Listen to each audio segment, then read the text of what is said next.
adlaw ka anak. Ayan po guys, good morning. Nandito lang po kami sa kwarto ni Papi guys. Kasi po wala na pong dingding at wala na pong bubong yung aming tindahan. So naay part sa atop guys, sa among tindahan guys nga wala na gipalid nas bagyo. So temporary lili mga palangga, dito lang po muna kami sa loob ng kwarto guys, kasi dito guys medyo hindi po mahangin dito.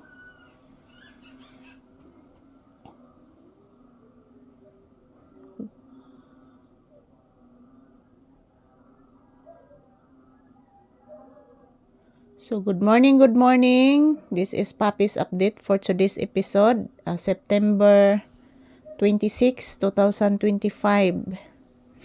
19. Dito lang po kami sa loob ng kwarto guys. Yan. Si Papi nilalamig ako din guys. Yan, nagtaas bukton ko mga palangga kasi nilalamig din ako. Yung mga palaka guys napakaingay po. Dito lang po ako sa kwarto mga palangga. Kasi na-nervyos po ako kagabi. Yung ang lakas ng hangin talaga guys dahil sa bagyo. Ayan. Good morning. Thanks God. Yan, kahit nasira yung bubong ng aking tindahan guys, pero at least safety po kami. Safety po kami ni Papi dito.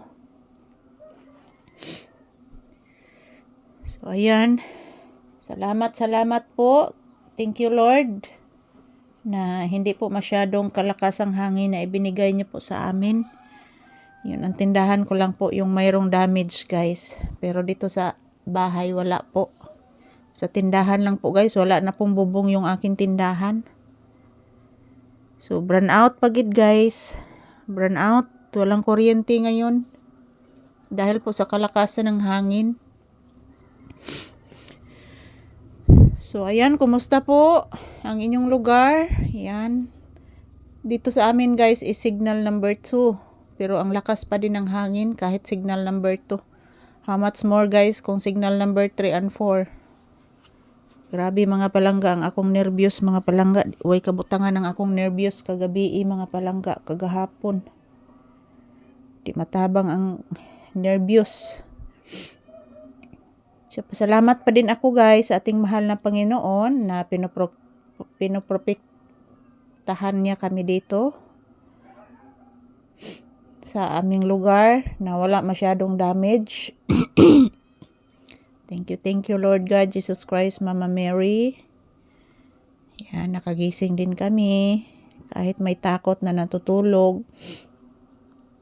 Sobrang takot ko po kagabi guys, kaya uminom na lang po ako ng gatas para po makatulog po ako. So ayan, bless mama anak, magpasalamat ni Lord. Taga-santo anak ko. Magpasalamat ta sa ating Panginoon ha, na giprotektahan ta niya kagabi ha, nga natulog ta sa kakusog sa hangin anak.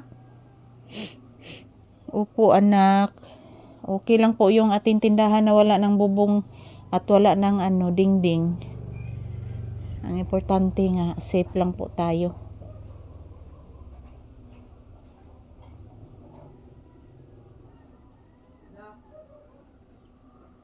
So, thank you for watching guys. Ayan. Maraming salamat po sa inyong panonood ng aming video. So, good morning. Ayan, I love you all. Mahal na mahal ko po kayong lahat. Salamat po sa inyong panonood guys. Happy Friday. Ayan, thank you for watching.